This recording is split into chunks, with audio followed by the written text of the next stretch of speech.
Going to look at 18E, the last part, triangulation, so relating to applications of trigonometry and the sine and cosine rule, and then we'll look at 18F where we have trig in 3D. Triangulation is a fancy word of a process that surveyors use to measure distances between points they can't get to. So if you think about it in the CBD of Melbourne, there might be 2 points that we want to know the direct distance between, but if there's lots of tall buildings between them, we can't directly walk between them and measure them. So instead they might try and work out the distance between those points based on other distances and angles that they might know. In this question that we have here, we've got 2 points, A and B, that are on opposite sides of a lake, and then it says this third point, C, is on the same side of A and is 100 metres away. This creates a triangle, ABC, and it says such that angle BAC is 65 degrees and angle BCA is 55 degrees, and it wants us to then find the distance between A and B to 2 decimal places. As always with these problems, we should be drawing a diagram. That's going to be my lake for us. I know that A and C are on the same side of the lake, so I'm going to call that A, I'm going to call that C, and the distance between them is 100 metres. And then we've got B over here on the other side of the lake. The other bit of information here then is we have information about these angles. Now remember, if we've got, when we're given angles in the format of like BAC, we're talking about then the angle at point A. So we're saying that this angle here at A is 65 degrees and BCA, so at C then, is 55 degrees.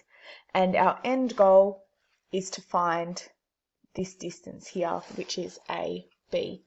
Now, remember we've got a non-right angled triangle, so we could also then label this little a, this little b, and this little c.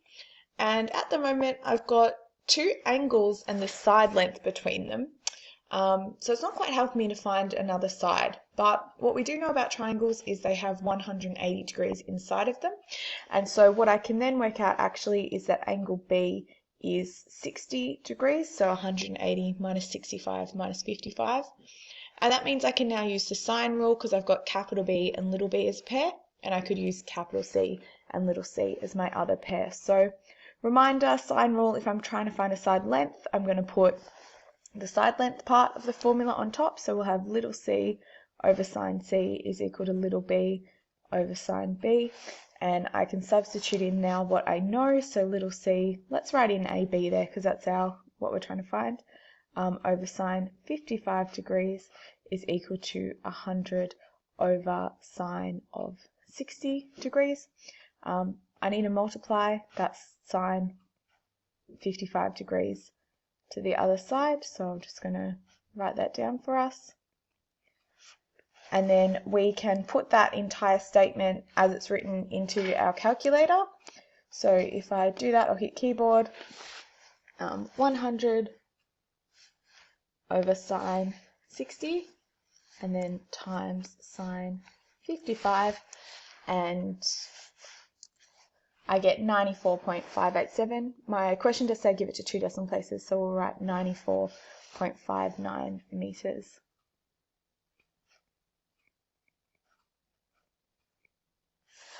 Remember that question that I always ask you, does my answer make sense?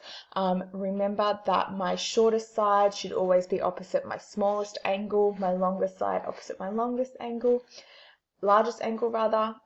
We know that angle B is the angle in the middle and it's 100 degrees. Angle C is 55, that's smaller than 60. So AB then should be a distance that's shorter rather than 100 meters. So AB being 94.59, that is smaller than 100 meters, so my answer does make sense. I'm now going to flick over to the notes for 18F. Like I said, 18F talks about problems in 3D, and this requires us to find triangles that exist inside a shape and use them to find various lengths and angles. And I really, really recommend that you draw these triangles each and every time so you can visualize what's going on. Our first question here involves a square base pyramid. It says that it has base lengths of 6 centimeters and a slant length of 10 centimeters, and it wants us to find the height of that pyramid to 2 decimal places. If we look at that pyramid there, we can see that they've labelled each corner of the base. So I've got A, B, C, and D.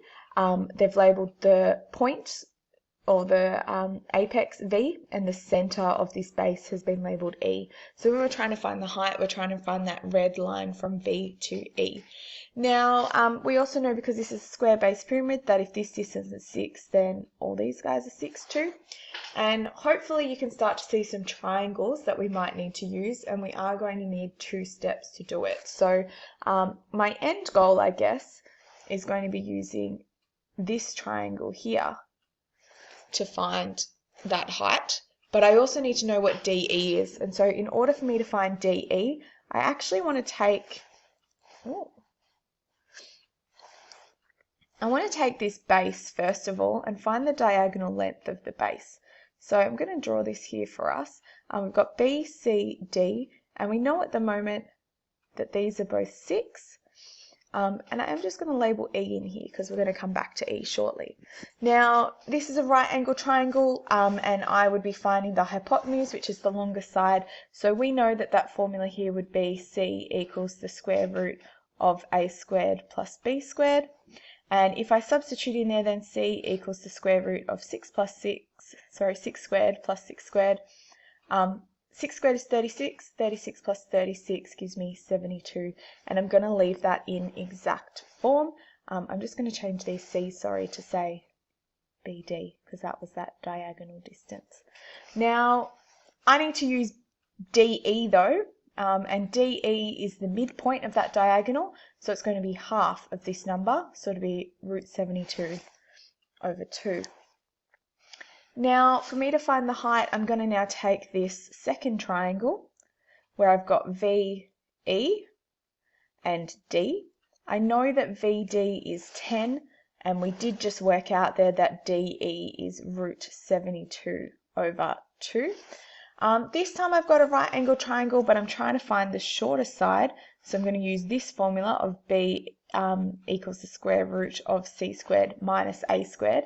And in that case, I've got 10 squared minus root 72 over 2 all squared, and I want the square root of that subtraction. I can pop this straight in my calculator exactly as it's written, so I will just carefully type this in for us. Really important that you put the brackets in the right places here. So you want to make sure you're squaring this entire second fraction. And if I do that, I end up with 9.06 to 2 decimal places there, so 9.06 centimeters. And once again, my favorite question of, does my answer make sense? We know that for a right angle triangle, the hypotenuse will always be the longest side. We knew we were finding a shorter side. Yes, 9.06 is shorter than 10. So that is an answer that makes sense.